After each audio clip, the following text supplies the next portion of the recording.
Hello বন্ধুরা, তো দেখুন কি দারুণ খিচুড়ি করেছি দুপুরে আমি আজকে। তো এই রেসিপিটা কিভাবে বানালাম চলুন খিচুড়িটা আপনাদের দেখিয়ে দিই কিভাবে বানালাম। ঝটপট খুব সুন্দর একদম টেস্টি খিচুড়ি। আর সাবস্ক্রাইব করে পাশে থাকবেন, বেশি বেশি লাইক করবেন। আজকে আমি বানাবো ভুনা খিচুড়ি, তো আমার স্টাইলে। তো তার জন্য এখানে আমি একটু মোটা চাল নিয়েছি, মোটা চালের খিচুড়িটা বেশি সুন্দর হয়।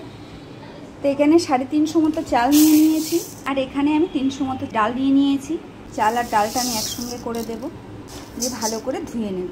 আরে আমি এখানে খানিকটা 500-600 মাংস নিয়ে নিয়েছি, সলিড মাংস। এখানে নিয়ে নিয়েছি 3টে বড় বড় পেঁয়াজ, কাঁচা লঙ্কা আর এলাচ। এর মাংসটার মধ্যে দিয়ে দেব লবণ, সুন্দর করে মাখিয়ে নেব। দিয়ে দেব এখানে 2টো পেঁয়াজ। এবারে এর মধ্যে আমি দিয়ে দেব এখানে 3টে কাঁচা লঙ্কা, এখানে একটু এলাচ, গরম মশলা, এলাচ, লবঙ্গ এসব দিয়ে দেব। দিয়ে দেবো একটু লঙ্কার গুঁড়ো, এটা কাশ্মীর লাল মানে রং হওয়ার জন্য। অল্প একটু ঝাল হওয়ার লঙ্কা দিয়ে দেবো, একটু হলুদের গুঁড়ো।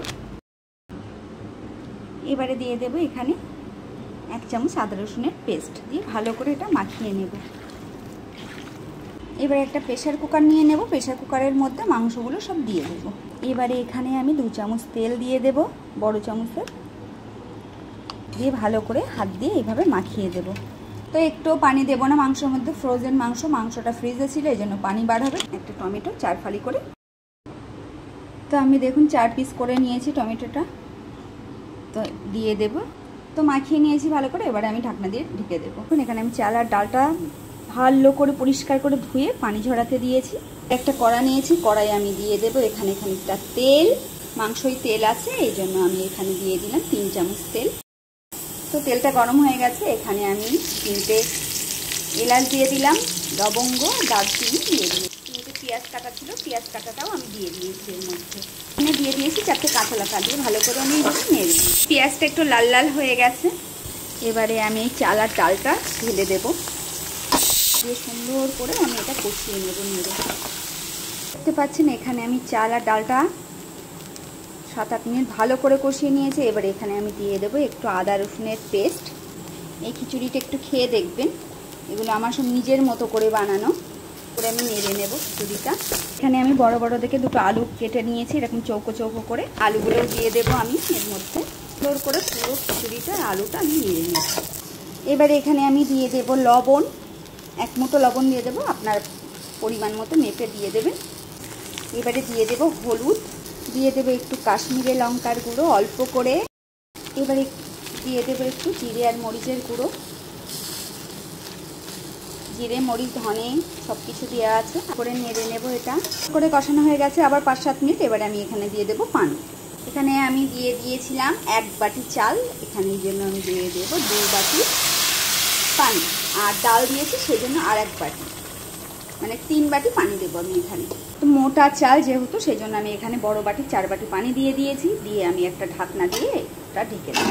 ঢাকনা দিয়ে ঢেকে দিলাম, মানে আমার মাংসটা রান্না হয়ে গেছে। দেখতে পাচ্ছেন মাংসটা টমেটোটা একদম মিক্স হয়ে একদম খুব সুন্দর কষা কষা হয়ে গেছে।